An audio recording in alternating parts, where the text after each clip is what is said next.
אז לפני הכל, אז ערב טוב לכולם, תודה שבאתם, ערב טוב ליאת לברן. ערב טוב, גל ליבר. ערב טוב, יובל אברמוביץ'. ערב טוב, היי, שלום, שלום.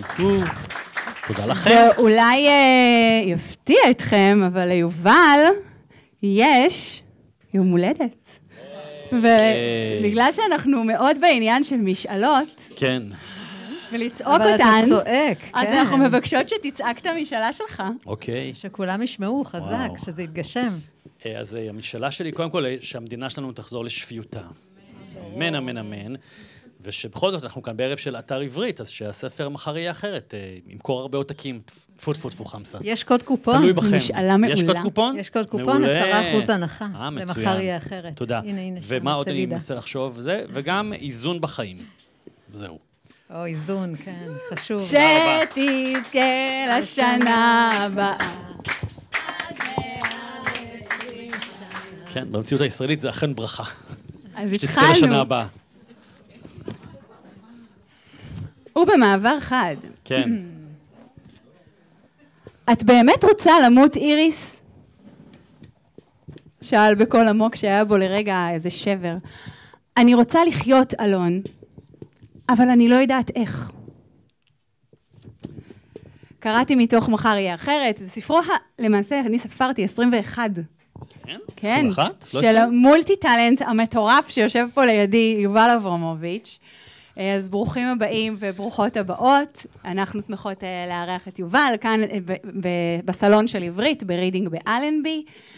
ונספר לכם, מי שלא יודע, יובל הוא באמת מולטי טלנט. הוא ככה, הוא היה, תתקן אותי אם אני טועה, שדרן רדיו, עיתונאי, שחקן, זמר, יזם מצליח, מרצה, בעלים של הוצאה לאור, וכמובן, סופר. חשבתי וכמובן אבא. בדיוק באתי להגיד, ואבא. טוב, אבא, אבל זה... הבת שלו בכיתה עם הבת שלי. נכון. באמת? גילינו את זה בקבוצת אותי אפילו וואטסאפ. נפגשות היום בערב ללמוד אני כימיה. אומרת באמת, כאילו אני לא יודעת. כן. נכון. אז אנחנו מאוד שמחות שאתה כאן, ואנחנו כאן כדי לדבר בין היתר על הספר החדש שלך, מחר יהיה אחרת.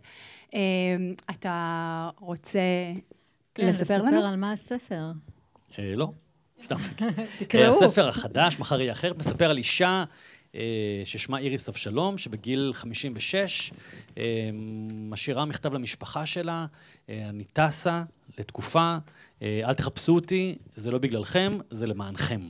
והיא נעלמת, ובעצם המשפחה מנסה להבין מה קרה, הקוראים מגלים בפרק 5 לאן היא טסה, ולאט לאט מבינים מה עובר. יש כאלה שקראו פה את הספר? כאילו, כן. יפה. וואו, יש פה רוב גדול, לא כולם. אנחנו אמורות להימנע מספוילרים? כן, ודאי. וואו, יהיה קשה לדבר על הספר תוך הימנעות מספוילרים. נדבר רוחבית, בסדר. אז זהו, זה הסיפור בגדול. זה סיפור שבעצם הוא בא לבחון מבחינתי כמה דברים, כמו למשל מתי חבל הטבור שמחבר אותנו לאנשים, ילדים, בני זוג, בנות זוג, ואחרים הופך להיות שרשרת אסירים, וזה הופך להיות שרשרת אסירים באיזשהו שלב, מעניינים פה בקהל, וגם, כן, ועוד כל מיני דברים. אתה כתבת אישה. כן. לא סתם אישה בת 56, מבוגרת ממך. לא כזאת מבוגרת, אני בן 49.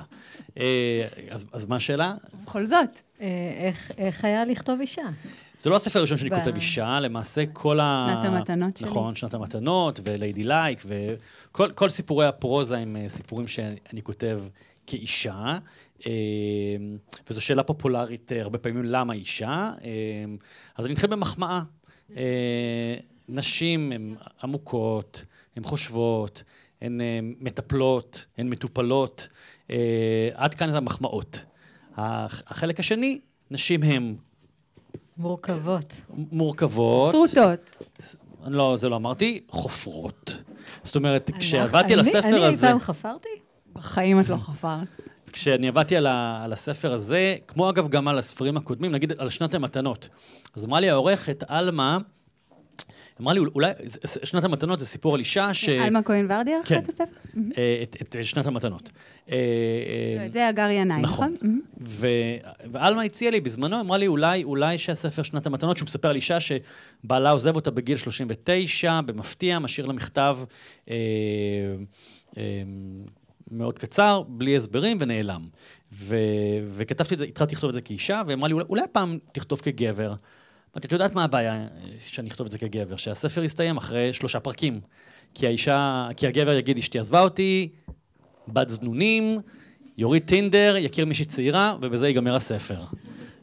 וכשזו אישה, זה טיפה יותר מורכב, זה כמובן אני אומר את זה בהכללה מאוד מאוד גסה, זה טיפה יותר מורכב, וגם בספר גם בספר החדש, מחר יהיה אחרת, גם העורכת הציעה, אמרה, אולי תנסה הפעם לכתוב את זה כגבר, ואז אמרתי לה, את יודעת מה אבל יקרה, שאם זה יהיה גבר שמשאיר מכתב לאישה שלו, והוא נוסע לחו"ל ל3 חודשים, או ליותר, ומשאיר את המשפחה מאחור, אז יגידו, זה גבר. אז קל לגבר לעשות את זה. אז אני אוהב להקשות על עצמי ועל הקוראים. יושב לנו פה, איתנו בקהל, נדב אלש, הוציא עכשיו בדיוק ספר כזה, על גבר שיוצא למסע. לספר קוראים פרק א'? פרק א'. אז הוא משאיר מכתב, הוא כזה גם נוטש? אולי בספר הבא. אולי. היינו עושים פאנל. כן. טוב, אז אני אנסה לא לספיילר עם השאלה הבאה. איריס היא מתבוססת באשמה גדולה. בואו נקרא לזה ככה. אפשר להגיד שהיה איזה אובדן במשפחה, מבלי להרחיב של מה. היא מרגישה שמדובר, בין היתר, יש לה אשמה גדולה שהיא ממש מתקשה לאבד שליטה ולהתמסר על האבל, להבנתי, בגלל אותה תחושה שבו היא לא הייתה בשליטה על העניינים, היא אותה תחושה שהביאה אותה לתחושת האשמה על האובדן הזה. זו תחושה מאוד מורכבת, שהרבה אימהות מכירות גם כשאין אובדן שקורה, אבל אנחנו מוצפות אשמה, נכון? חיות בתוך אשמה. אתה עשית תחקיר לדבר הזה, או שהתבססת על אשמה בהית, או... לא, קודם כל, ברגע שאתה הופך להיות הורה, אתה באופן טבעי עם ייסורי מצפון, אבל בוודאי שעשיתי תחקיר. שוב, הגיבורה שלי חוותה איזשהו אובדן מסוים, אני לא ארחיב לטובת מי שלא קרא, וכן, היא מאשימה את עצמה, אבל אני חושב שהדבר הזה של ייסורי מצפון וחוסר מרוצות הוא משהו שמאפיין הרבה מאוד אנשים. אני יכול להגיד לכם שבדיוק לפני שבוע אבא שלי נפטר. אנחנו משתתפות בצערך, אפילו ממש קרה ביום שדיברנו. נכון. אז בשבוע האחרון, כמובן שיש לי כל מיני מחשבות, האם טיפלתי בו מספיק, האם עשיתי מספיק, האם כאילו, עכשיו אין תשובה. כאילו, אין תשובה מה זה מספיק, אין פרמטר של מה זה מספיק. האם הייתי לידו 24 שעות ביממה, רק 7 שעות ביום, כל יום, טסתי באמצע לעבודה באתונה, אז האם זה, וואו, כאילו נטשתי, כאילו, זה כל מיני, זאת אומרת, אנחנו תמיד בדבר הזה, כהורים מי שהורה, כבני זוג, בטח אם קורה איזשהו אירוע דרמטי של אובדן, אני לא בן אדם כזה, אני דווקא מאוד מנוטרל מרגשות אשם לרוב. עבדתי על זה קשה מאוד, עם פסיכולוגיה טובה. אבל אז אני בן אדם די משוחרר, זה מתקשר גם לספרים אחרים שלי, יותר לספרי העיון, לסדרת הרשימה, של זה מה אני עושה בעולם, משתדל להיות הכי טוב שאפשר, לפעמים זה בא על חשבון הזוגיות, לפעמים זה בא על חשבון הילדות. תתמודדו. אבל תחקיר עשית? כלומר, כן, בטח, ברור. אז מה, שוחחת עם ממש אנשים שחוו אובדן מהסוג המתואר בספר? ודאי, כמו בכל ספר. אני דווקא אתן דוגמה על ספר אחר, יהיה לי יותר קל כדי לא להרוס את מחר יהיה אחרת. נגיד, יש לי ספר שיצא לפני עשור, שנקרא Lady Like, על אישה, בת 39, שנמצאת בצומת עיר רווקה, היא צריכה לקבל החלטה מה היא עושה עם חייה, והיא יוצאת לפרויקט בעל. כל שבוע יוצאת לדייט, מתוך תקווה שסטטיסטית, תוך שנה, היא תמצא בעל. ואני גר בתל אביב הרבה מאוד שנים, אני לא כל כך זקוק לתחקירים, כי העיר הזאת מלאה ברווקות ורווקים, והייתה גם חברה נורא נורא ספציפית, שכאילו הספר מאוד מאוד התבסס עליה. אגב, כל הספרים שנמצאים כאן בחנות, הם מבוססי מציאות. כאילו גם הארי פוטר, אני בטוח שג'קי רולינג, אחת המכשפות בספר שלה, זאת חמתה. כאילו, אין ספר בעולם שהוא לא מבוסס מציאות, גם אם סופרים מכחישים, לא, זה לא קשור אליי, תמיד זה קשור. באיזשהו אופן, במודע או לא במודע. הבנת לי, את לברן. כן. לא חמותי, לא כאן. לא, אבל נגיד, אולי גל רומזת על הספר החדש, הרומנטי/אירוטי שלכם. האמת שלא, רמזתי בדיוק למה שהיא דיברה עליו. הבנתי. בכל מקרה, אז לצורך העניין, למרות הספר כאמור נכתב לפני עשור, ולמרות שהייתי מוקף ברווקים ורווקות בתל אביב, וחברה נורא ספציפית שעליה הספר, עדיין ישבתי עם 20 רווקות, עשיתי קול קורא בפייסבוק, אמרתי מי מוכנה, ישבתי איתי לשיחה אישית, אינטימית, ופגשתי 20 רווקות שנמצאות בצומת, בדיוק אותה צומת 39, צריכה לקבל החלטה, עושה ילד, לא עושה ילד, איך עושה ילד, וכל אחת הייתה עולם ומלואו, זאת אומרת, היו נשים שאמרו לי, יהיה לי ילד, לא יהיה לי ילד, זה משמיים. היו כאלה שאמרו, לא משנה מה, יהיה לי ילד. שאלתי אותם איך המשפחה מגיבה, אז כל משפחה מגיבה אחרת, ויצרתי דמות שיש בה קצת מכל אישה שפגשתי, כי בסופו דבר, גם בנו יש הכל. אפילו הספר שכתבתי, האיש שאהב את הטלפון שלו יותר מדי, אז אני גם האיש הזה, שאוהב את הטלפון שלו יותר מדי, ואני גם שונא את הטלפון שלי, כי זה קיים בנו הכל, אז אני תמיד יושב עם דמויות מגבילות מהחיים, ומשוחח וגונב להם משפטים. אגב, אני חושב שלהיות סופר או סופרת זה לגנוב משפטים כל הזמן מאנשים.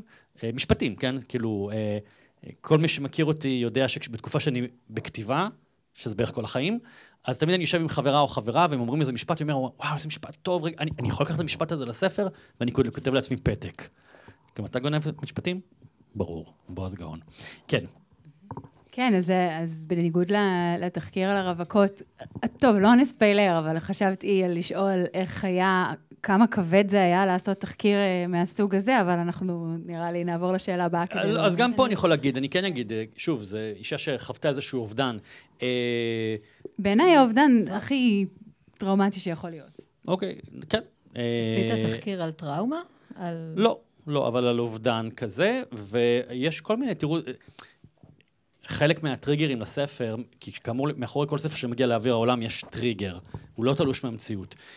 חלק מהטריגר, למרות שהספר התחלתי לעבוד עליו הרבה לפני המלחמה, בשיאו הוא נכתב ביוון, במלחמה, והושפעתי מהמלחמה, זאת אומרת, ראיתי כמו כולם חדשות. נתקעתי באתונה, כי הייתי בארצות הברית ולא יכולתי לחזור לארץ, לא היו טיסות במשך תקופה, וכבר נשארתי שם, יש לי שם בית כתיבה, והבנות שלי הגיעו, והיינו שם בשבועות הראשונים של המלחמה, ובין הכתיבה ובין הטיפול בבנות שלי, צפיתי בחדשות, וראיתי המון נשים, אימהות של חיילים, בין אם נחטפו, בין אם נרצחו, בין אם נלחמים, מאוד חזקות, מאוד מרשימות, הרבה כזה מרים פרציות כאלה, ורונה רמון כזה, ואיריס חיים.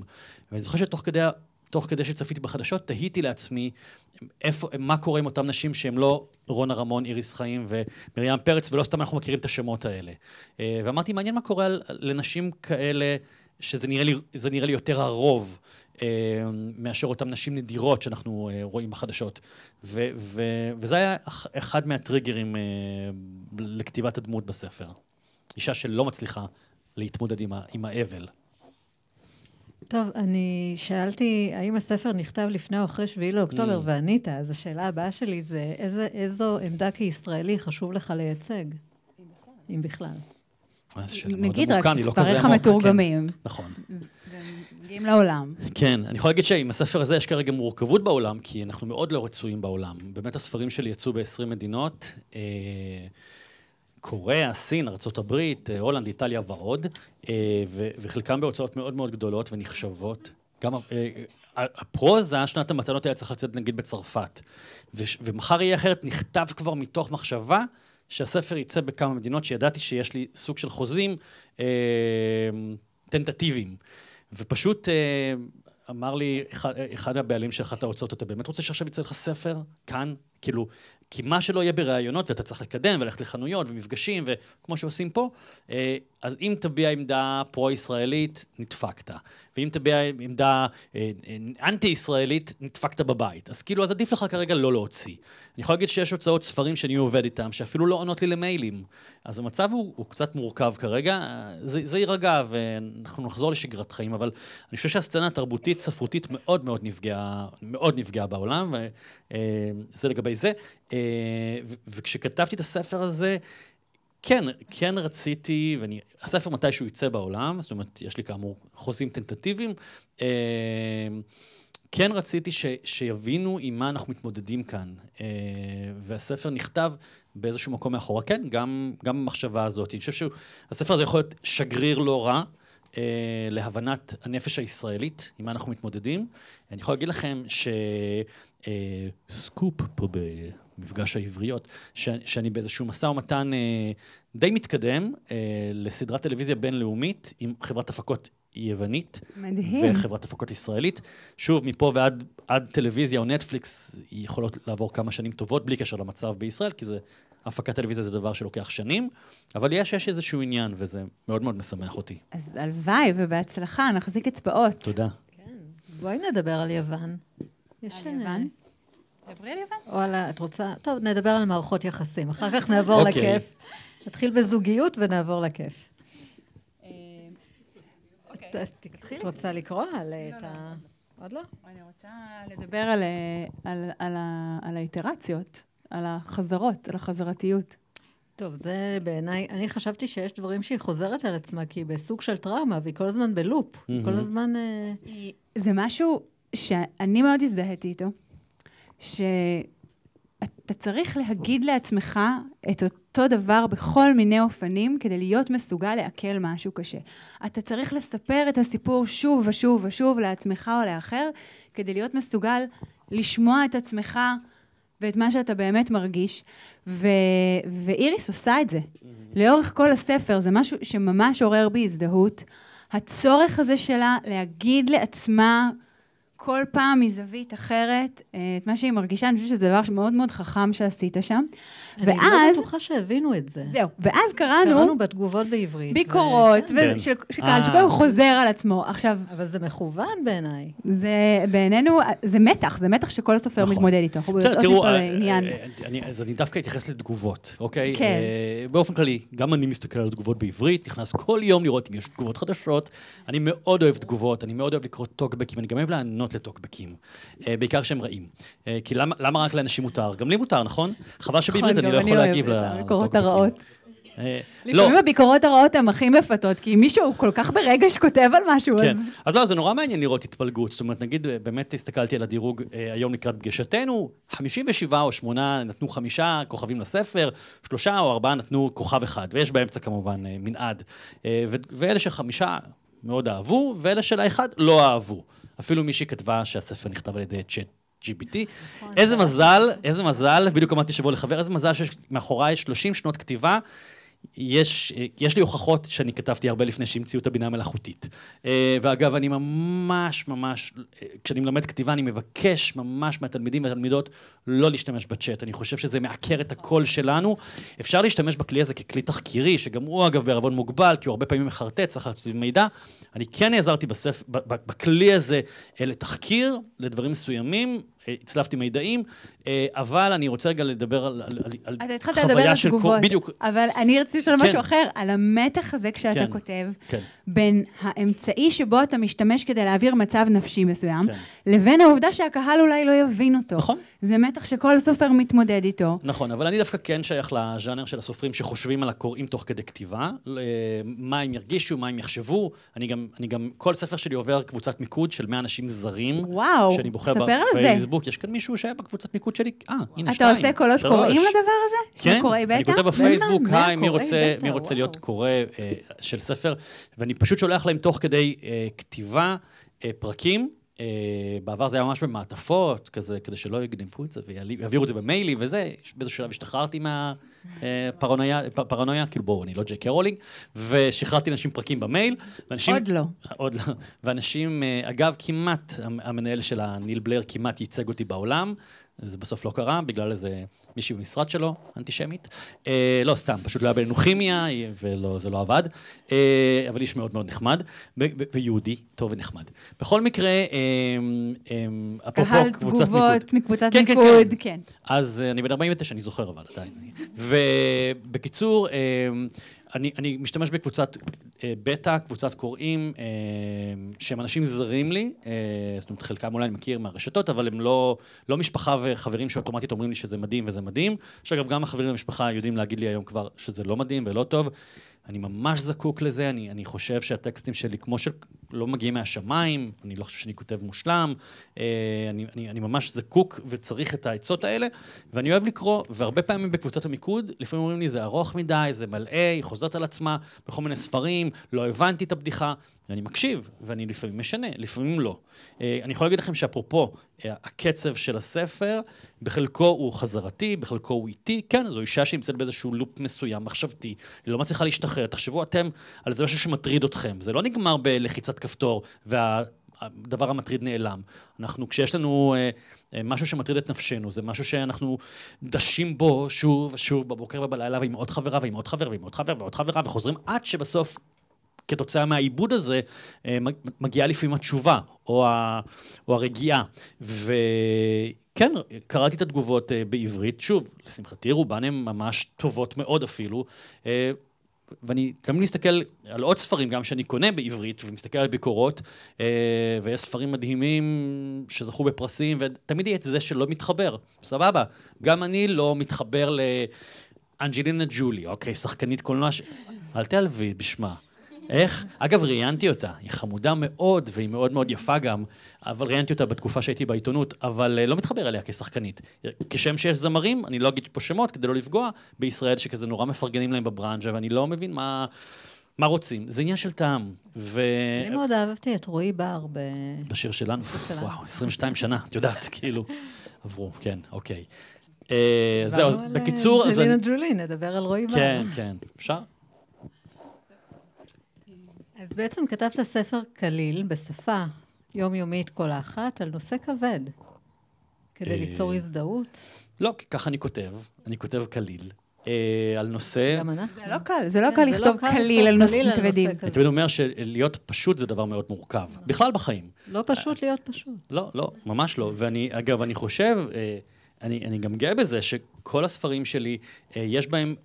וזה גם חלק מהביקורות לפעמים שאני קורא על הספרים, גם של קהל וגם של מבקרים, שממש, ממש, נגיד, לא מעניינים אותי המבקרים, כי אני לא כותב עבורם, אני כותב עבור הקהל.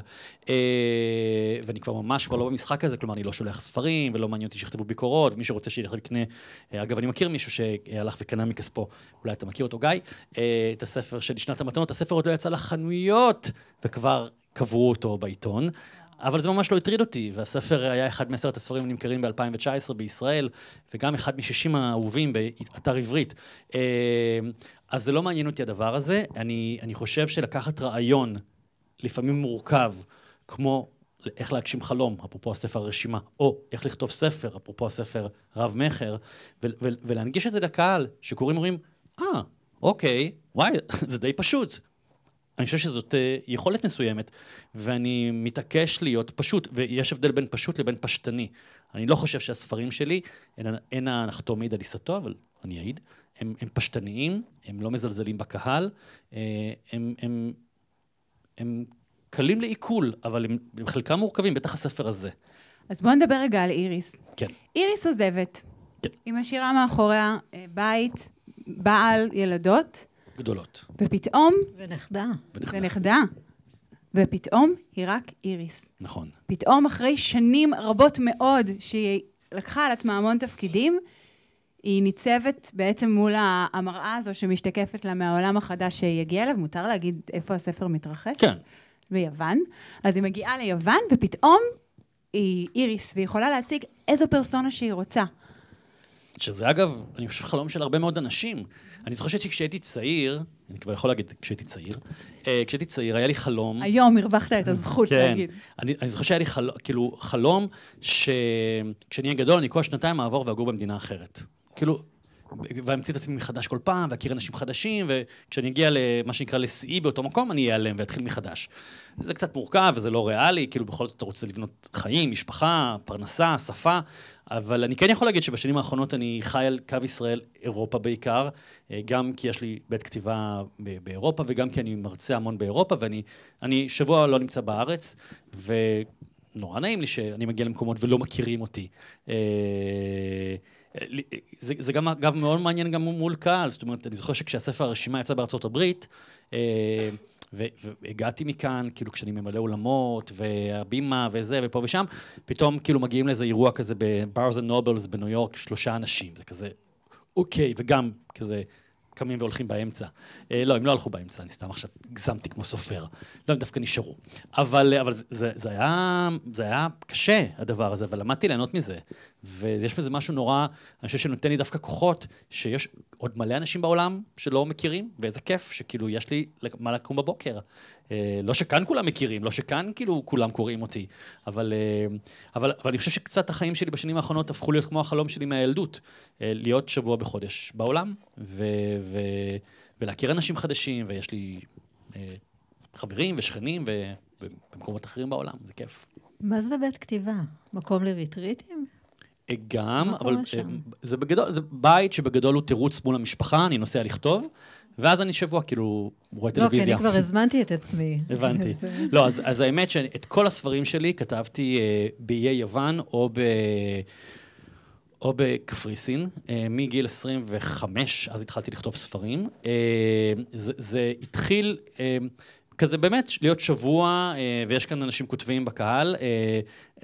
כשכתבתי בגיל 25 לא היה דבר שנקרא אייפון, ולא היה פייסבוק, והיה שקט. הייתי יושב בשעה 10 בלילה או 12, אחרי שסיימתי לכתוב בעיתונות, ואחרי שסיימתי להופיע בתיאטרון, ואחרי שסיימתי ברדיו, בטלוויזיה, והייתי כותב מ-12 בלילה עד 6 בבוקר, הולך לישון, וקם לי כאילו ב-12, ומתחיל עוד יום חדש. זה לא מתקיים היום. זאת אומרת, קשה מאוד. קראתי באחד הספרים עם עמוס עוז, נדמה לי ששירה חדד ראיינה אותו, נכון? יש להם ספר כזה של שיחות, היא הייתה עורכת שלו. אז הוא כאילו אמר שם, הרים גבה על הדור הצעיר של הסופרים, שצריכים לנסוע לחול כדי לכתוב. ורציתי לכתוב לו, אבל הוא כבר מת, ולהגיד לו, תקשיב, פשוט בתקופה שלך היה מקובל שאתה תהיה בחדר העבודה, והאישה, אני לא מכיר את הסיפור שלו אישית, מטפלת בילדים ומבשלת, וקיבלת את השקט שלך וגרת בערד. הוא היה קיבוצניק. לא, אבל הוא גר בערד. אבל אחר כך הוא עבר לערד. כן.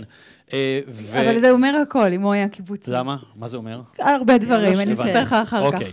בקיצור, אבל המצב הוא שונה. זאת אומרת, היום אנחנו חיים בעולם שוויוני, שכאילו אני דואג לבנות שלי חצי מהשבוע, ומבשל ומנקה, ודואג לכלב ולחתול ולהכל, פלוס עולם של צפצופים. כלומר, יש איזה משהו בזה שאני נוסע שבוע בחודש לכתוב, מאפשר לי להגיע לכמות הספרים שציינת כאן בהתחלה. אני שבוע בהתבודדות. ולצאת מעצמך, כמו איריס. לצאת מעצמי, וגם להיות בתוך העיסה הזאת, כי נורא קשה, מי שכאן ניסה לכתוב, אפילו סתם מסמך, כאילו אתה כותב מסמך, אתה מתנתק, חוזר אחרי שעתיים, אתה כבר לא באנרגיה. אגב, המינגווי היה כותב ככה, כאילו, לפני המון שנים, הוא היה כותב ככה יום שלם, היה כותב את השורה הראשונה של הפרק הבא, ואז מפסיק, כדי לדעת מחר מאיפה להתחיל. וגם אני הרבה פעמים כותב ככה, ואז בעצם אני, שוב, לא כל החיים נסעתי לשבוע, עכשיו הבנות שלי כבר גדולות, אז אני יכול לנסוע, אבל בשנים הראשונות הייתי נוסע 1 ל4 חודשים לכמה ימים, ובאיזשהו שלב הבנתי שזה יותר נכון וחכם לי לרכוש איזשהו נכס באתונה, זה הרבה יותר זול מאשר כל כמה חודשים לנסוע לבית מלון, זהו, זה הפך להיות בית הכתיבה. שהוא אגב מאוד קלישאתי, כאילו עם אח, דולקת וזה, כאילו גם בקיץ, באוגוסט, אני פותח את האח, כאילו זה כזה, להרגיש סופר. את האח, מדהים. אתה יותר ויותר עושה חשק, ליאת, נכון, אנחנו פשוט נבוא. זה מה שנעשה. כן, זה מה שאנחנו פשוט נעשה. אז אני ברשותך אחזור לאיריס, כי איריס... כקוראי בטא. כקורות בטא אונליין. איריס בעצם, איריס נוסעת ליוון, כי היא צריכה לקחת מרחק על מנת לפגוש את עצמה מחדש. אני לא אגיד אם היא חוזרת או לא, אבל יש לה שיחה עם בן זוגה, והיא אומרת לו, אחרי אותה תקופה שהיא נמצאת לבדה, לא משנה כמה רחוק נסעתי, לא משנה כמה ניסיתי לבנות לעצמי חיים חדשים, בסוף לא הצלחתי למצוא את עצמי, לא כאן, לא שם, לא בשום מקום, כי אולי החיפוש שלי לא היה אחרי מקום, אלא אחרי תחושה שעבדה לי. אחד הפסקאות האהובות עליי בספר. אותו צורך שלנו לגלות את עצמנו מחדש, ולפעמים הצורך שלנו להרגיש דברים שהרגשנו בעבר. ואצל איריס זה מתחדד על רקע האובדן החמור שהיא חוותה. ואני חושבת שאלה הנקודות שבהן הדמות שלה, והספר הזה מעורר כל כך הרבה הזדהות, ומחולל כל כך הרבה הדים, כי מי מאיתנו לא רוצה לחזור לאותן תחושות, שהוא מרגיש, שהוא כבר לא ירגיש יותר. בייחוד אם באה איזו טראומה נוראית, והכניסה אותנו לאיזושהי תחושה שגוברת על כל יתר התחושות. כן, אני חושב שזה גם קשור. ובעיניי צריכה להיות מאוד אמיצה כדי לעשות כזה מהלך ולהגיד את זה בכלל בפני עצמה. אמיצה או נואשת, כאילו אחד מהשניים. אבל אני חושב שגם, תראו, הספר, כל ספר ששוב מגיע לעולם, אני אומר את זה כי מתוך שיחות עם חברים, חברות כותבים, עובר המון גלגולים. זה התחיל בתור ספר שבאמת עסק במקור באישה, פשוט בת 50 פלוס, שרוצה מחר אחר, כאילו בלי כל סיפורי הטראומה. זה התחיל ממשהו מאוד בסיסי, אפילו הייתי אומר קלישאתי, ועם הזמן קיבל עוד שכבות, כי ככה זה תהליך עבודה על ספר, יש לך רעיון, אתה כותב משהו, ואז בא עוד רעיון, ואתה מושפע מהחדשות, ואתה רואה מישהו, ומישהו אמר לך משהו, פתאום הספר מקבל פתאום תצורה חדשה, וזה מה שקרה עם הספר הזה.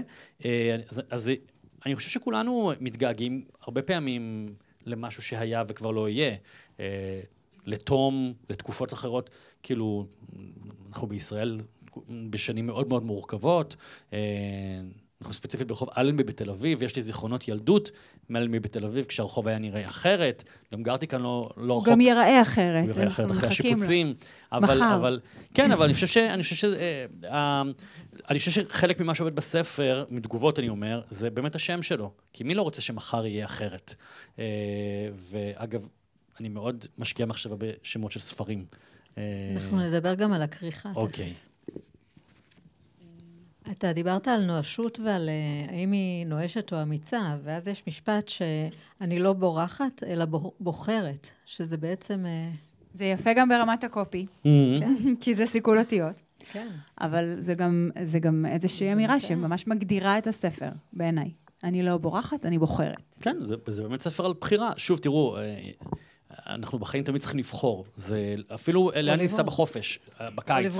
לאיסלנד או לאפריקה, אנחנו גם בעידן כזה של שפע, נורא מבלבל. אתה רואה גם כל הזמן בפייסבוק, הוא נסע לפה, הוא נסע לשם, כאילו, למה לא נסעתי לפה? הייתי לא מזמן באיסלנד, ואז ראיתי חבר בטנזניה, אמרתי, אוף, למה לא טנזניה? איזה בחירה גרועה איסלנד, כן? כאילו, מקום מדהים, מומלץ בחום, או יותר נכון בקור, אבל אנחנו כל הזמן בוחרים, כאילו, בחירות כל הזמן. לא תמיד במודע. לא תמיד במודע, נכון, אבל... ולא תמיד טוב. נכון, בוודאי.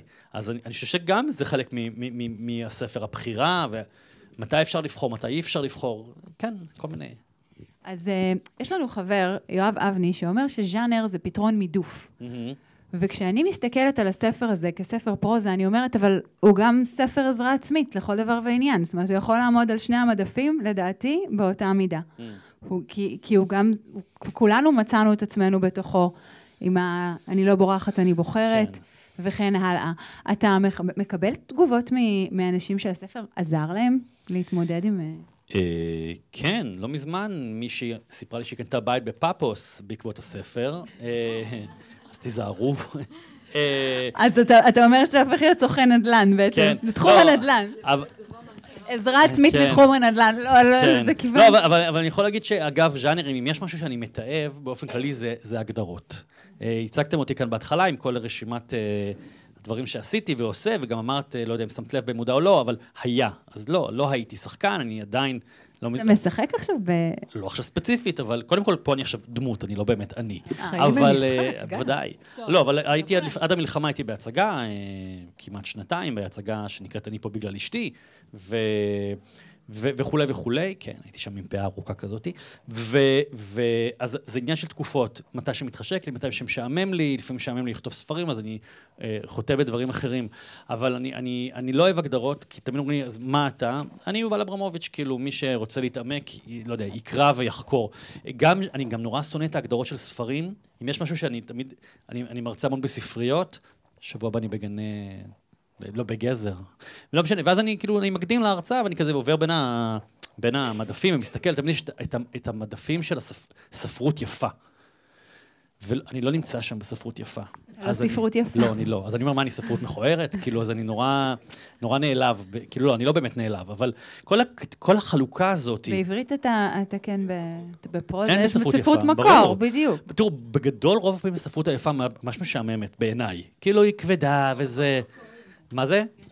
יש לה פחות קוראים. עכשיו, אני כותב פופולרי, אני מודה, כשאני משקיע מאמץ ואנרגיה לכתוב, אני רוצה שיקראו את הספר שלי עשרות אלפי אנשים במינימום, זאת אומרת, אני גם לא מסתיר את זה, זאת אומרת, עכשיו, שוב, אני לא כותב בחנופה לקהל.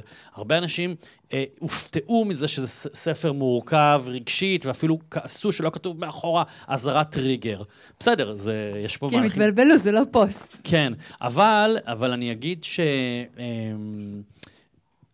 כאילו, אני לא אוהב הגדרות, וזה פעם, אני זוכר שראיינו אותי פעם באיזשהו עיתון, ואמר לי המראיין, אז אפשר לומר שאתה כותב ספרות טיסה.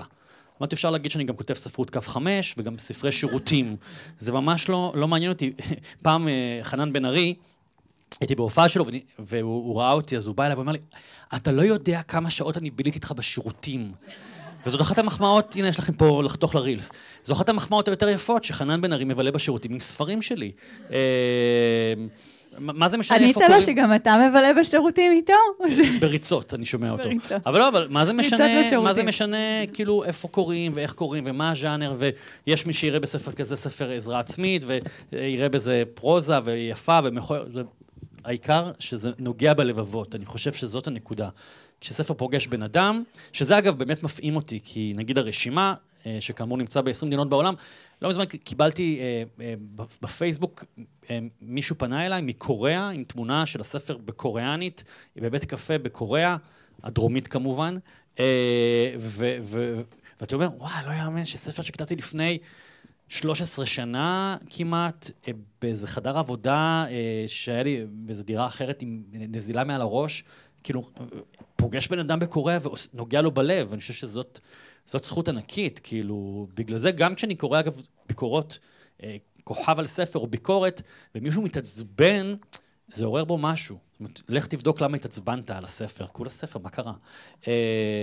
כנ"ל מבקרים, לא מזמן הייתה עליי ביקורת נוראית, בידיעות אחרונות, כן, שלחתי לך אותה. באמת, היא לא הייתה בכלל עניינית, היא לא עסקה בכלל בספר, היא עסקה בי כבן אדם, בדמותי, באמת משהו מטומטם ומטופש, והייתי באיסלנד, אז שלחו לי את זה ב-2 בלילה, כזה הסתכלתי, בחיי חייכתי והלכתי לישון, וזה באמת זה לא הזיז לי, ותהיתי על מרמורה של הכותבת. כתבו עליך בעיתון, בידיעות. כן, וואו. לא, אני לא מתחבר למשפט העיקר שהשם נכון, כי כשמשהו רע זה לא נעים שכותבים עליך משהו רע, אבל זה ממש, כי אותה כותבת אפילו לא טרחה, אני חושב שלמבקר, ואני אומר את זה אגב בתור מי שבעבר כתב ביקורות, תקופה מאוד קצרה, כי הבנתי שזה מקצוע נוראי, אנרגטית, קרמטית, אתה בעצם כותב דברים לרוב רעים, על מישהו אחר שהשקיע עבודה, באמת אמנון דנקנר, במעריב מינה אותי, כשהייתי בן 20 וקצת, להיות מבקר מסעדה, בסוף שבוע מעריב, וואו.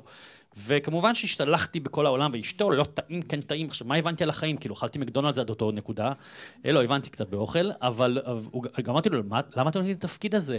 כאילו, אין לי הבנה קולינרית גבוהה. אבל לא, אתה כותב נורא מגניב, אז כאילו, זה מספיק טוב. אבל זה לא מספיק טוב לכתוב מגניב. אתה באמת צריך להיות סקרן, ולהבין מה עומד מאחורי מי שכתב, ומה המניעים שלו, וזהו. אז בקיצור, אני לא... זהו, לא יודע, שיחה כזו הולכת לכל מיני כיוונים. בסדר, לא, זה ציוון טוב. אותי מעניין, אתה הולך יש לך עניין עכשיו ללכת לכל מיני...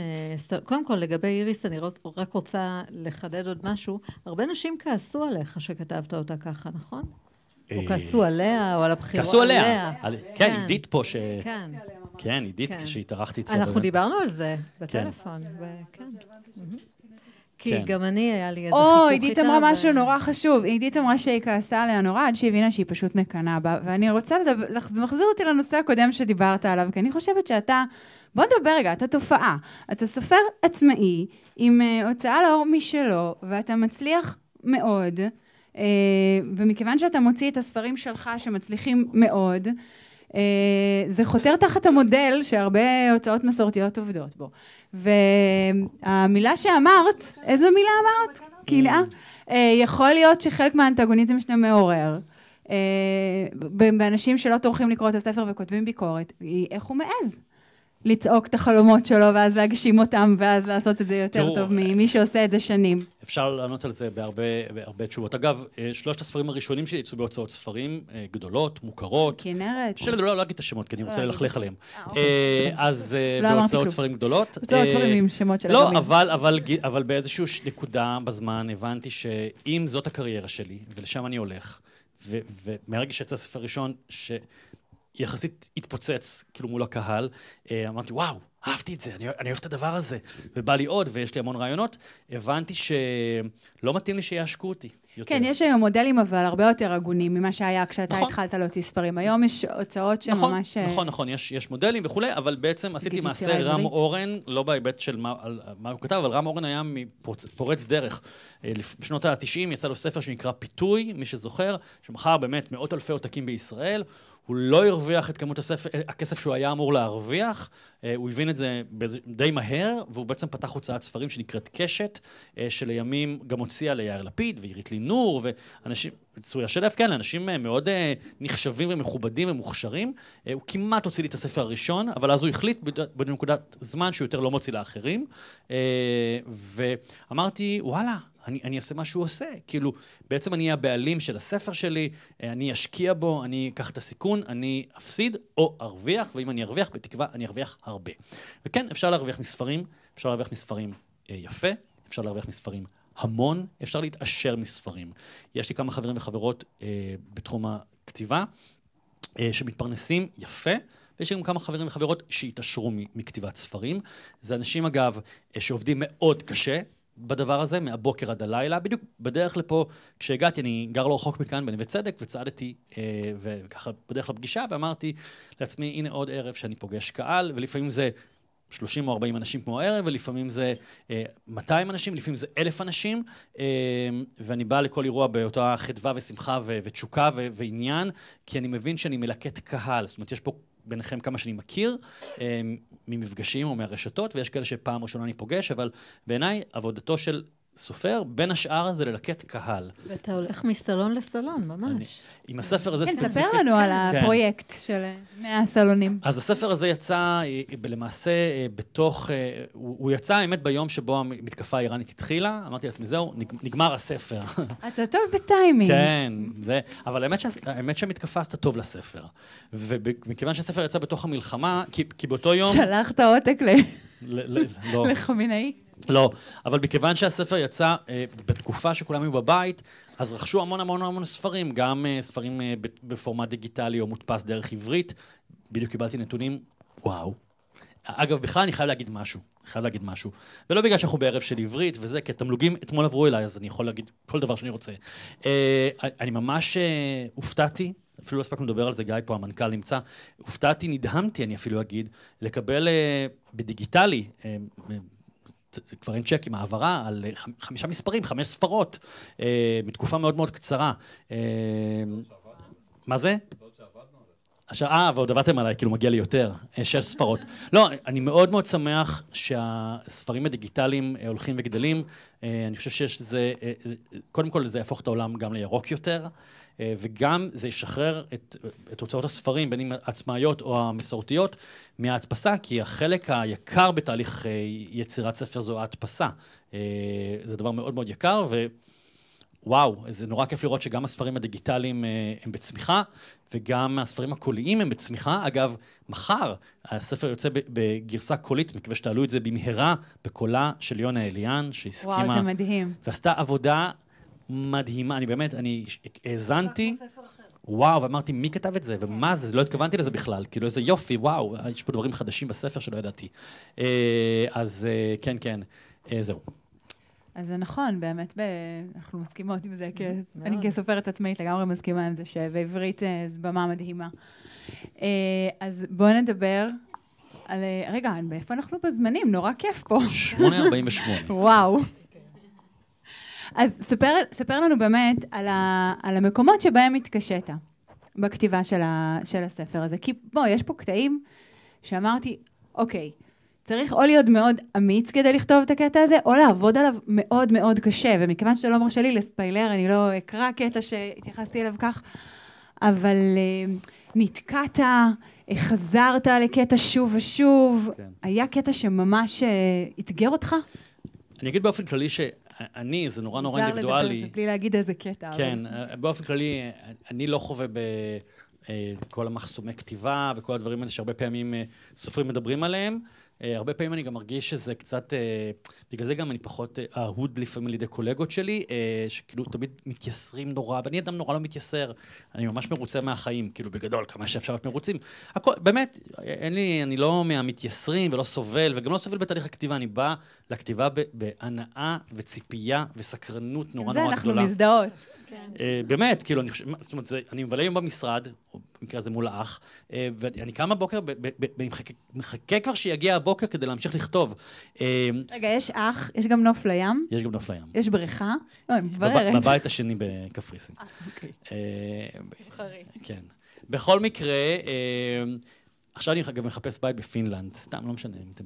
שם יש שוחמניות, הייתי. כן? אוקיי. יש שם בעיקר אגם, נורא יפה. יתושים. בכל מקרה, כשאני כותב ספרים, תמיד שואלים אותי על מה אתה עובד עכשיו. והתשובה שלי שאני עובד על 4 ספרים במקביל. עכשיו, זה לא באמת 4 ספרים במקביל, זה אחד שפיצחתי אותו, ואז אני עובד עליו כאילו מהבוקר עד הלילה, ועוד 3 שמתפתחים אצלי בראש. עכשיו, נגיד הספר הזה, החדש, מחר יהיה אחרת, הוא אצלי בראש 8 שנים. לפני 1.5 שנה, פתאום כזה, הסתדר לי כל הסיפור, ונכנסתי לתוכו. ואז אני בעצם לא נתקע. כן, אני יכול להגיד שבספר הזה היה איזושהי דילמה, כי הוא התחיל כאמור בתור איזשהו סיפור של אישה, אגב, במקור קראתי לו לספר חיים אחרים. אישה שרוצה חיים אחרים. עוד לא היה שם את עניין האסון שקרה לה. באיזשהו שלב נכנס האסון, ומשהו לא עבד בספר. ואז בשיחה, אני ממש זוכר את השיחה עם הגר ינאי, העורכת, היא אמרה לי, תקשיב יובל, יש פה למעשה 2 סיפורים. סיפור על אישה שמשבר אמצע חיים, קלאסיקה, זה גיל המעבר, שגם קראנו אותו כבר, מה שנקרא, קראנו סיפורים כאלה, וסיפור על אובדן. שגם את זה קראנו, אבל לא אובדן כזה. מתח, תקראו. ותבחר. וזה באמת היה לילה דרמטי. אני ממש זוכר את עצמי הולך במרפסת באתונה, ואומר, אוקיי, מה אני הולך לסיפור הזה או לסיפור הזה, ובחרתי את הבחירה של האובדן. וויתרתי על מחשבות הגיל המעבר וחזרתיות של החיים, השארתי מזה כמה משפטים. כל הדברים הקטנים האלה שמטרידים אותנו בטירוף. ופתאום הספר קיבל אחידות. אבל בגלל זה אני אגב מאוד מאוד אוהב אורחים ואורחות וקבוצות מיקוד, כי אני לא כותב לעצמי, אני כותב לקוראים שצריכים להבין מה אני כותב, מה הסיפור, והגר ינאי, שהיא אגב סופרת מדהימה ונפלאה, ויש לה ספר שיצא ונמצא בעברית, ורדים מאושוויץ, ספר וואו, מומלץ בחום מאוד, ספר קשה, ההתחלה שלו קשה, אבל הוא קצת טריגרי כזה, שואתי. בעצם שניכם גם הורים לבנות, וגם איריס היא אימא לבנות. נכון. מקריות שכזאת אגב, כן, אני לא חשבתי על זה בכלל. אז זהו, אז בקיצור לשאלתכן,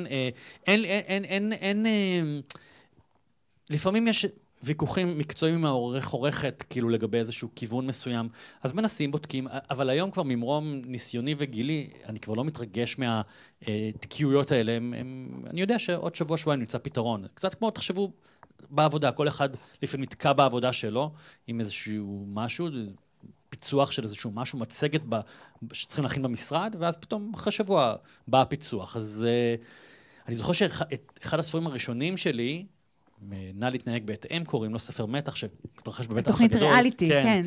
ערך אמנון ז'קונט. איזה כיף לך, איזה אורחים אתה מקבל. כן, ואמנון, באמת, אני זוכר שישבתי איתו, הייתי בן 30 וקצת, והבאתי רעיון מגניב על רצח שקורה בתוכנית ריאליטי, שבעצם כולם חשודים, קצת אגתה קריסטי כזה, כאילו זה היה מאוד התכתב הומאז' לאגתה קריסטי. וחוץ מרעיון מבריק, לא ידעתי איך להתקדם. ואני ממש זוכר שאני יושב אצל אמנון בבית, וכזה בשיחה של 3 שעות, כאילו הוא אומר לי, אז מה הבעיה? אז היא הולכת לפה, והיא נופלת שם, והיא כמה זה, והוא מתחתן וזה וזה, ובסוף מוצאים אותו. וואו. ואני זוכר שאמרתי, וואו, הלוואי ויום אחד אני אהיה כמוהו, איזה גאון, איזה גאון. ואז לימים, לא, זה לא שנהייתי גאון, תודה.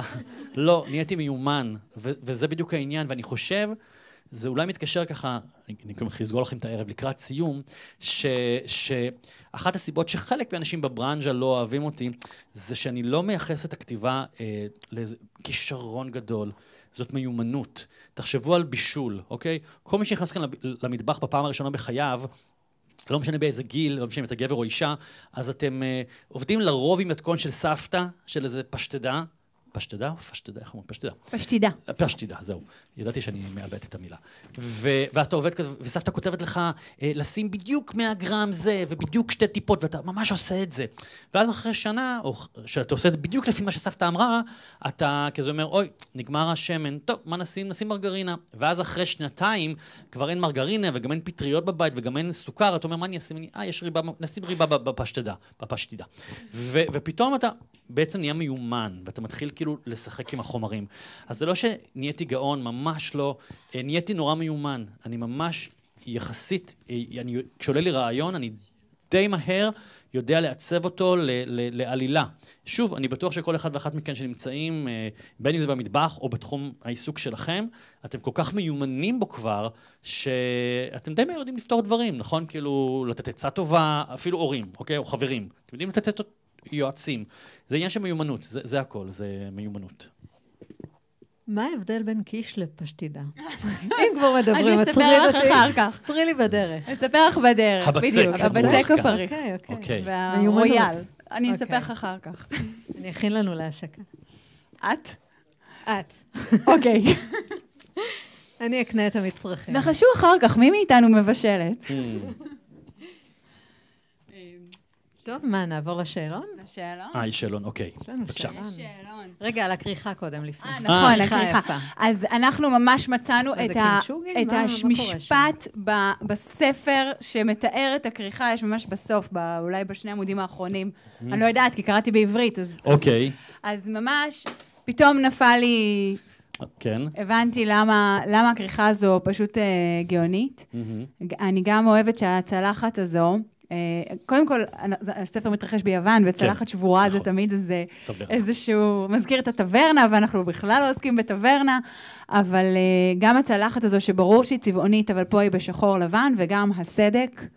וגם הצללית, שמת לב שיש צללית? וגם צללית, וגם הצללית המוטלת על אותה צלחת. אז... מירב רוט עיצבה את הכריכה, שהיא עיצבה את מרבית הכריכות שלי, מאוד מוכשרת. אנחנו עובדים על כריכה שנה. נגיד, אני אתחיל בעוד שבועיים את הספר הבא שלי, וכבר שלחתי היום מייל להתחיל לעבוד על הכריכה.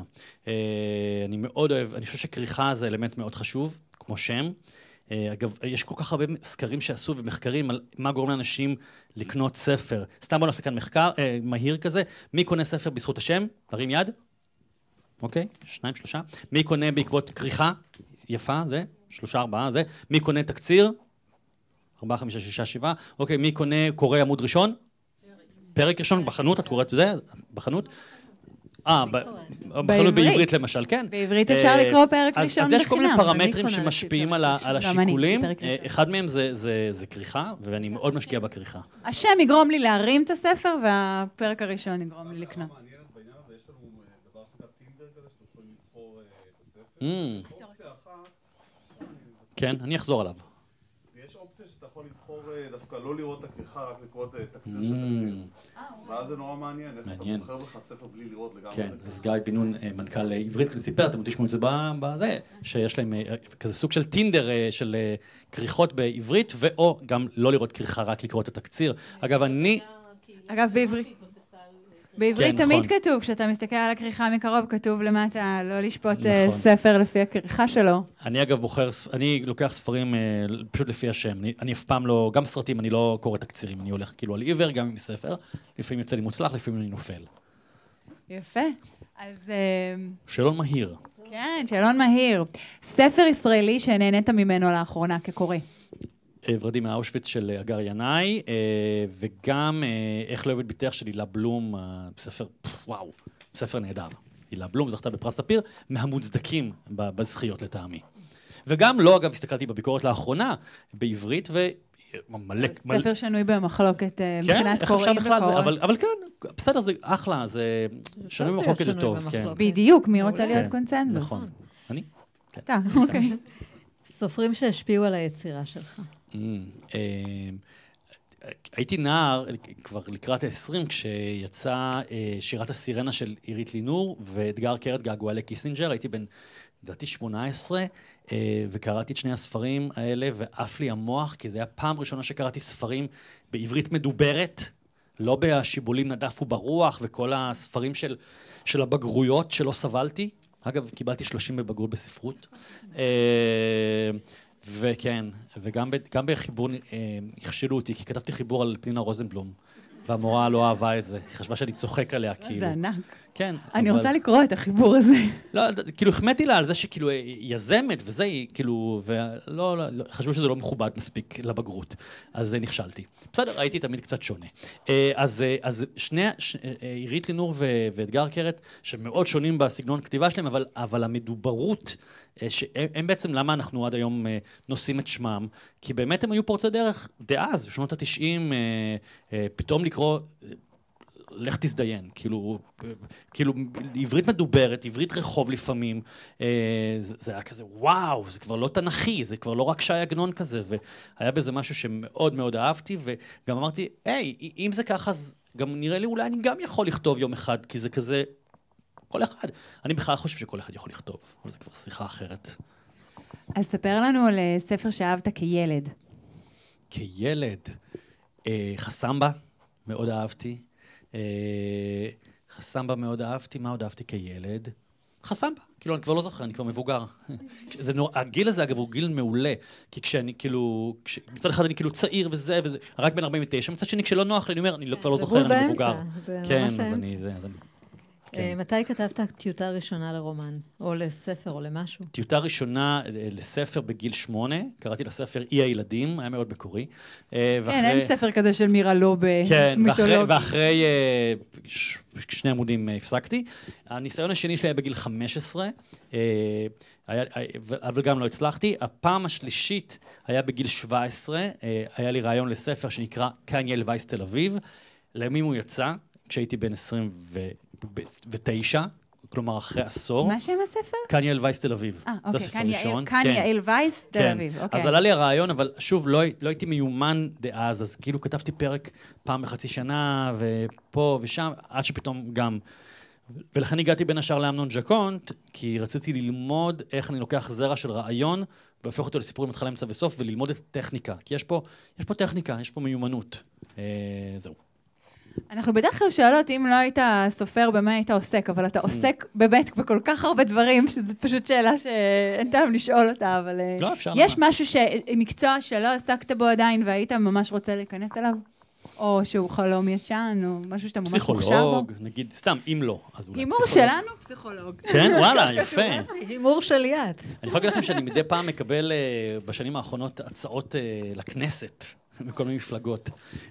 אפילו פעם אחת הגיעו אליי הביתה, והבת שלי הגדולה שמעה את השיחה, ואמרה לי, באמת? לכנסת? כאילו, לא עדיף להיות באח הגדול? כאילו, זה יותר כסף ויותר פרסום. אז יש גם לפעמים פניות כאלה, גם כולל פניות לפוליטיקה המקומית. אורנה ברביבאי יצא להיות מקום שלישי ברשימה שלה לבחירות בתל אביב, כמעט אמרתי לה כן, לא יודע. לא ירחק היום שתגיד כן, יובל. אני לא יודע, במצב הנוכחי, מצד אחד, למה לי להתקרב לדבר הזה, כן? אני מרגיש שיש לי הרבה יותר השפעה בעשייה שלי, בפייסבוק וזה, וברשתות. ברור, אתה מוציא ספר ותוקפים באיראן, זה מה שקורה. נכון, נכון. למעשה זה אני. מה הפרויקט הבא? הפרויקט הבא, אני עובד כרגע לקראת סופו של מחזה, לתיאטרון. זה נורא ראשוני, כלומר, יש לי דיבור עם התיאטראות, מאוד מאוד ראשוני. זה משהו חדש שאני מתנסה בו, כלומר, אני יודע לספר סיפור, אבל אין לי מספיק מיומנות בפורמה של תיאטרון. אני כן יודע לכתוב תיאטרון כשחקן, כלומר, בפה שלי היו טקסטים. שחקן בהווה. לא היה שחקן, כן, שחקן. ואז זה הפרויקט שאני לקראת סופו, ואז מול התיאטראות. אני מקווה שאולי עוד שנה זה יהיה בתיאטרון, אחד התיאטראות, ואני מתחיל בשבוע הבא את הספר הבא שלי, שלא נרחיב עליו. על מה הוא? זה גיבורה אישה? לא. לא, יש לו שם זמני, כרגע זה נקרא להוריד את הג'יגה. זהו, אבל אני לא יודע. להוריד את הג'יגה. והגיבור הוא גבר?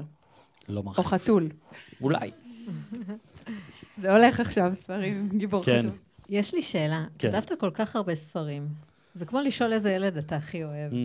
יש ילד שאתה אוהב במיוחד? כן, בוודאי. גם בין בנותיי יש לי ילדה מועדפת. ענבל. סתם, אני לא אגיד, אין לי ילדה שקוראים ענבל.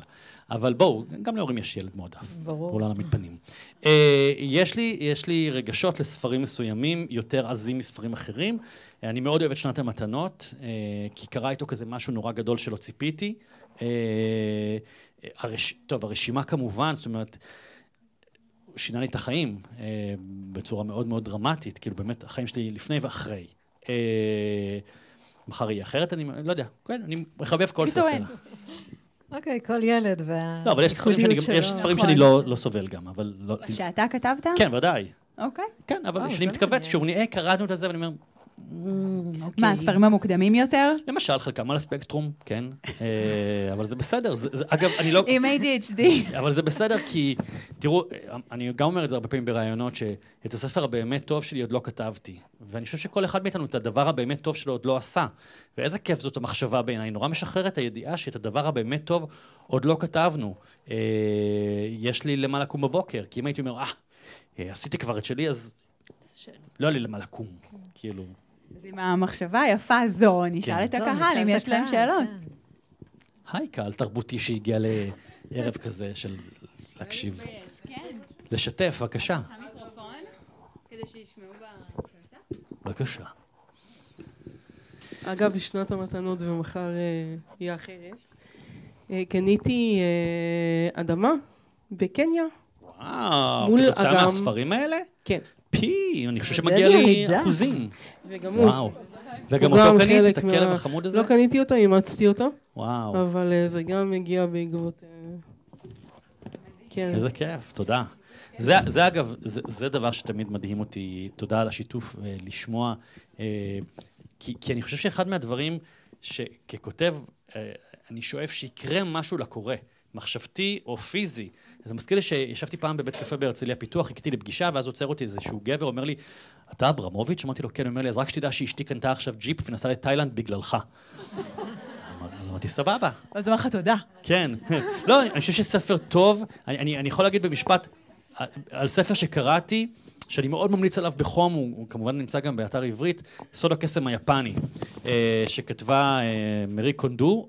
עכשיו זה מדהים, זה ספר שבעצם מדבר על כך שכל חפץ שנמצא בבית שלנו, יש לו אנרגיה. אנחנו צריכים לגור בבית שמח, כל החפצים עם אנרגיה רעה, עם זיכרונות רעים, או להעיף מהבית. וכשקראתי את הספר, עף לי המוח מהספר הזה, אני כאילו העפתי מהבית 30 שקיות בעקבות הקריאה שלו, ואני ממליץ עליו בחום, כולל עכשיו, אבל לא קראתי בו מעבר ל4 עמודים. כי הוא היה כל כך ברור, לא באמת, אני אומר את זה כמחמאה, הוא היה כל כך ברור, הרעיון היה כל כך ברור, כמו אגב הספר שחררו, זה שלהם, של מל רובינס, שהוא עכשיו רב מחר, עולמי מטורף, גם, אתה ממש מאוד מהר מבין מה היא רוצה, וגם אם קראתי... לשחרר? שחררו זה שלהם, let them באנגלית, כן, כן. כאילו זה שלהם, עזבו, let them. המבקרים זה שלהם, לא שלי. ושש ספר טוב זה ספר כזה שמניע את הקורא לפעולה מחשבתית או פיזית, וכן, תודה על השיתוף הזה. אז אני אסע לקניה. כן, גיא. עד כמה הסופר צריך לקרוא באופן כללי בכלל? כי יש המון תופעות של חבר'ה צעירים שחוטאים בכתיבה אבל לא קוראים. כן. על הרבה מאוד אנשים. ועד כמה זה גם מלחיץ שפתאום אתה תגלה שכתבת משהו והוא פלגיאט קטן בלי ששמת לב. אתה מושפע כל הזמן. כן. אז שאלה מצוינת, אני אחזור לטובת מישהו לא שומע, כאילו על המיקרופון, עד כמה חשוב לקרוא ככותב, וגם האם אתה יכול להיות מושפע מזה פתאום ולגנוב בלי להתכוון. אז קודם כל מאוד חשוב לקרוא. אני יודע שהיום זה לא קל לקרוא. אגב, גם לא קל לכתוב, זאת אומרת, לכן אני נוסע לחול, זה לא פינוק, זה באמת התבודדות. וגם לקרוא, באמת, זה לא פשוט כשיש לך את הרילסים אוי, עברה שעה. עכשיו, אגב, אתם יודעים, עשו מחקר וגילו שאנחנו כל יום מכניסים לראש שלנו 34 ג'יגה בייט של מידע. מיותר, חתולים קופצים וכל מיני דברים כאלה ברילסים. זה מטורף, אז כל מי שאומר לי, אני לא יכול לקרוא, אני אומר לו, אבל אתה ביום רואה שעה רילס, כלומר, אתה יכול לקרוא. פשוט הקשב ותשומת הלב הלכו למקומות אחרים. וזה נחמד טיק טוק והכל, גם אני שם, אבל אני ממש במתינות, כאילו 10 דקות ביום, והבנתי את הרעיון. חשוב לקרוא, כשאני כותב ספרים בתקופה הזאת, אני אפילו קורא הרבה יותר, כולל אגב ספרים גרועים, לא במכוון, זאת אומרת, אני נחשף לספרים גרועים ואני אומר, אוקיי, מזה צריך להיזהר. אני לא למדתי כתיבה, לא היה בתקופתי, שוב, אני יכול להגיד בתקופתי, לא היו קורסים, לא היה יוטיוב, לא היה אונליין, לא היה כל מיני דברים מהסוג הזה, ובעצם למדתי מקריאה ולמדתי מצפייה. אני מאוד ממליץ לצפות, אני התחלתי את הבינג'ים לפני שהמציאו את המושג בינג'. הייתי לוקח מהאוזן השלישית בתל אביב איזו סדרה, נגיד עקרות בית נואשות, או 24, מי שזוכר, והייתי רואה את זה במשך יום שלם, ומלראות סדרה ברצף, 10 פרקים, אתה ממש רואה את חוטי התפירה של הכותב, גם לטוב וגם לרע, ומזה למדתי. אגב, אפרופו העתקה, כשהספר השני שלי יצא נא להתנהג בהתאם, כאמור על רצח בתוכנית ריאליטי, מתקשרים אליי מעיתון מעריב, יום לפני או ביום שזה יצא לחנויות, ואומרים לי, הספר גנוב. מה זאת אומרת, אני גם יודע בדיוק מתי הרעיון עלה לי בראש, כאילו, אבל איך אני אוכיח את זה? ואמרו לי, כן, יש ספר שכתב בן אלטון, שנקרא כמעט מפורסמים, על רצח בתוכנית ריאליטי. אמרתי, בחיים לא שמעתי על בן אלטון, כאילו, סופר מוכר בריטי, לא ידעתי, אז אמרו לי, אז בכלל נזפו בי שאני לא יודע מי הוא, לא משנה.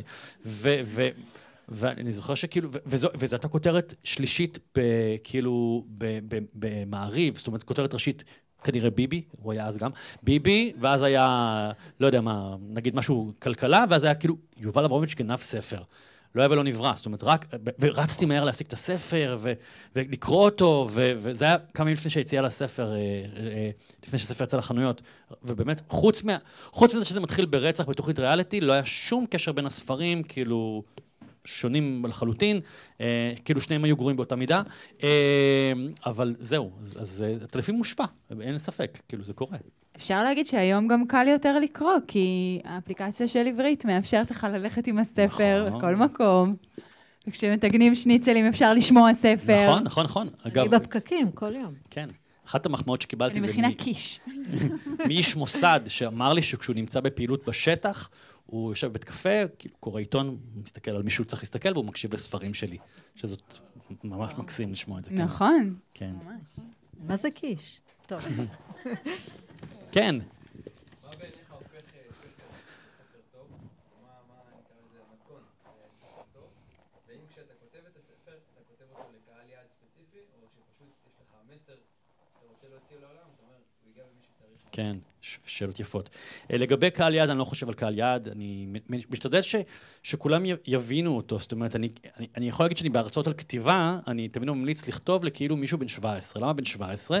יש לי ילדה בת 17, כי הם כבר די גדולים, כבר אפשר לתת שיחות של מבוגרים, אבל עדיין לפעמים הבת שלי אומרת לי, אבל מה זה אומר אבא? ואז אני מסביר לה. אז כשאני חושב על זה שאני כותב למישהו בן 20 פלוס מינוס, אני אומר, אוקיי, גם בני 20 יבינו, אבל גם בני 80, וזה לא יזלזל בהם. אני יכול להגיד שהספר הזה, מחר יהיה אחרת, קיבלתי מייל מילדה בת 12, שקרא אותו, וכתבה לי מייל מאוד מאוד יפה, הייתי בטוח שעובדים עליי, שזה איזה AI וזה, היא כתבה משהו פיוטי. והיא אמרה לי, אני יודעת שהגיבורה בספר גדולה ממני ב-40 שנה, אבל הספר עזר לי להבין את ההורים שלי.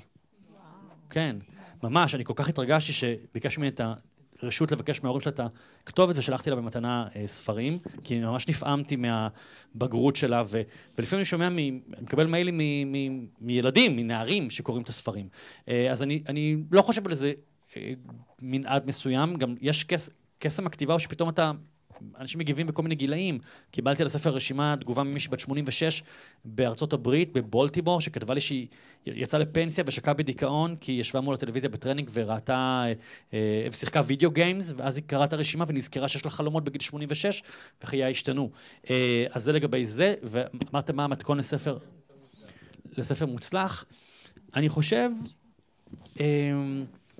לנסות להפוך משהו אישי לאוניברסלי, כלומר, במקרה של הספר הזה מחר יהיה אחרת, יש כאן עובדה נורא נורא ספציפי של נמנענו מלחשוף אותו, כדי לא להרוס למי שיקרא, אבל אני חושב שכולנו, כל מי שיקרא את הספר, כולנו עברנו אסונות. לאו דווקא שמישהו מת לנו, או, לא יודע, כולנו איבדנו, נכון? אנחנו מאבדים את הגוף שלנו. חלקים מעצמנו. כן, את הזיכרון, את המראה שלנו, אנחנו כאילו, אז את המדינה, זאת אומרת, לא משנה, אנחנו מאבדים כל הזמן. זה גנבו לנו.